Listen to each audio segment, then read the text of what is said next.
তৃণমূল কংগ্রেসের সর্বভারতীয় সাধারণ সম্পাদক এবং সাংসদ অভিষেক বন্দ্যোপাধ্যায়কে যেভাবে সোনারপুরে সংগঠিত, পরিকল্পিত এবং চক্রান্তমূলক হামলার মুখে পড়তে হলো তা অত্যন্ত নিন্দনীয়।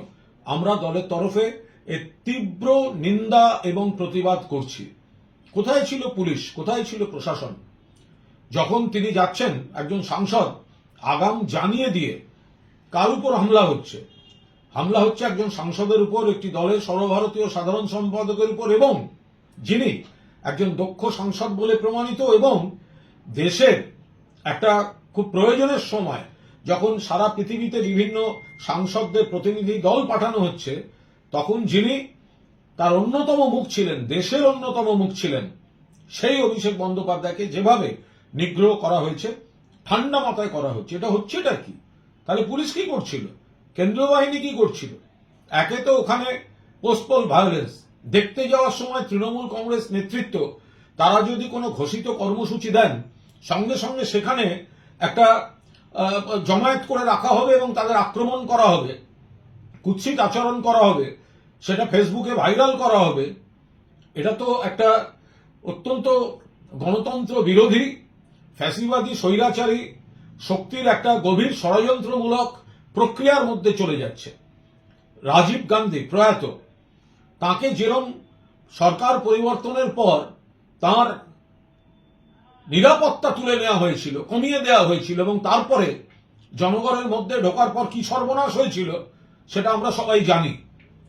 আবার যদি উল্টো দিক দেখি, তাহলে আমরা দেখব যে মমতা বন্দ্যোপাধ্যায়ের উপর বারবার যখন হামলা হয়েছে, 1990 সালের 16ই অগস্ট যখন প্রাণঘাতী হামলা হয়েছে হাজরা মোড়ে, তারপরে ওই হামলা থেকে কি করে মমতা বন্দ্যোপাধ্যায় আরো দুর্জয় জননেত্রী হয়ে উঠেছেন। এখন অভিষেক বন্দ্যোপাধ্যায়কে আক্রমণ করে বাংলায় কি ধরনের আইনের শাসনের কথা বলছে বিজেপি, সেটা জনসমক্ষে এসে গিয়েছে। পাশাপাশি আমরা আশাবাদী যে এতদিন যাকে শুধুমাত্র মমতা বন্দ্যোপাধ্যায়ের ভাইপো বলে তকমা দেওয়া হতো, আজ তাকে আক্রমণ করে তার পুনর্জন্ম দিল ভারতীয় জনতা পার্টি। আজ তার পুনর্জন্ম দিল। এতদিন শুধুমাত্র ভাইপো বলে যাকে অভিহিত করত, আজ পরিকল্পিতভাবে তার উপর আক্রমণ করে তার নেতৃত্বকে প্রতিষ্ঠা করে দিল। এবং অভিষেক বন্দ্যোপাধ্যায় তার স্নায়ুযুদ্ধে আজকের দিনটিকে যদি অতিক্রম করে আসতে পারেন, তার নমুনা আমরা এখনই দেখতে পাচ্ছি, তার ইঙ্গিত দেখতে পাচ্ছি।